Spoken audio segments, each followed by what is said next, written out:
অবৈধ সন্তান জন্ম হওয়ার আগে তার মৃত্যু কামনা করে। আজকে বিএনপি ক্ষমতা যাওয়ার আগে তার পতন কামনা করে বাংলাদেশের মানুষ চায় না এই চাঁদাবাজ, দখলদার, খুনি, ধর্ষক, জালেমের গোষ্ঠী বাংলাদেশের বাস্তারে বসো। বাংলাদেশের একজন মানুষ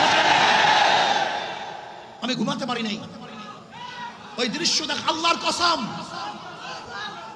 আমি শুধু ওই দৃশ্যই আমার চোখে ছিল, আমি বিশ্বাস করতে পারি নাই মানুষ শুধু জালেম কিভাবে হয়, এত অত্যাচার কিভাবে হয়।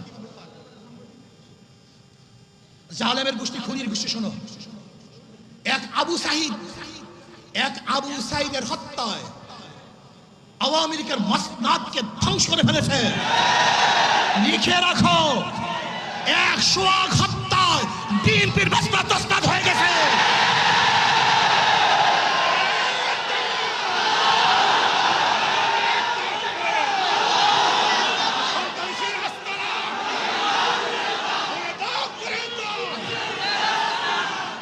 শোনো, তোমরা ভেবেছ গুম হত্যা মামলা বিএনপি ক্ষমতায় আসবে এই ভয়ে তোমার সামনে সবাই মাথা নত করবে।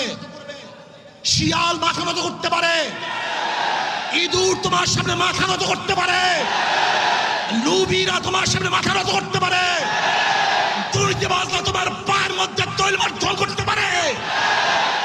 অবৈধ ক্ষমতার যারা স্বপ্ন দেখে তারা তোমার সামনে গিয়ে মাথা নত করতে পারে, কিন্তু বাঘ তোমার সামনে মাথা নত করবে না, সিংহ তোমার সামনে দুর্বল হবে না, আদর্শবান ব্যক্তিরা তোমাকে কোনো অবস্থাতেই পছন্দ করবে না।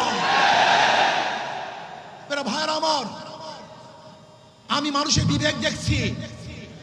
এই ঘটনা ঘটাবার পরেও বিবেকবান মানুষ যারা নিজেদেরকে শিক্ষিত দাবি করে, ওরা কিভাবে বিএনপি আওয়ামী লীগ করে আমার বুঝে আসে না। ওরা শিক্ষিত নয়, ওরা জ্ঞান পাপী।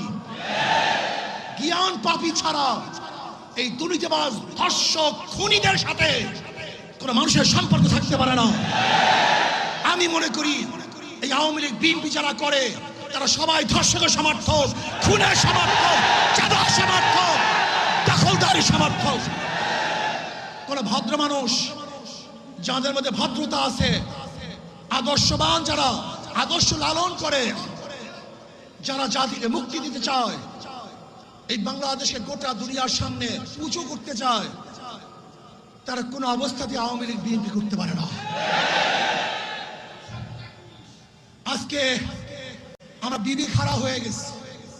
যারা সাংবাদিক তারা বিবি খাড়া, যারা বুদ্ধিজীবী বিবি খাড়া, যারা প্রশাসক বিবেক হারা। এই বাংলাদেশকে নতুন ভাবে করতে হবে, মানুষকে আদর্শবান করতে হবে। আমাদের উপায় নাই, পচে গেছি আমরা দুর্গন্ধযুক্ত, আমরা নষ্ট। এদের সাথে যারা মিলবে তারা দুর্গন্ধযুক্ত হয়ে যাবে, সংক্রমণ ব্যাধি হয়ে গেছে। এই দলগুলির মধ্যে যারা থাকে, যারা আসছে, একজন ভালো আদর্শ নিয়ে বের হতে পারে নাই। আমার যুবক বন্ধুকে বলবো, আদর্শবান হও, নীতিবান হও।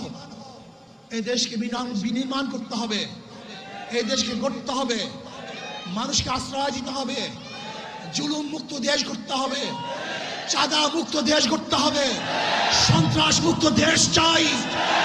যে দেশের মধ্যে সন্ত্রাস থাকবে না, চাঁদাবাজি থাকবে না, জুলুম থাকবে না, অত্যাচার থাকবে না, অবিচার থাকবে না, আমার মেয়েরা ধর্ষিত হবে না, চাঁদা দিয়ে কার ব্যবসা করতে হবে না। এরকম দেশের জন্য চেষ্টা করো, সাধনা করো।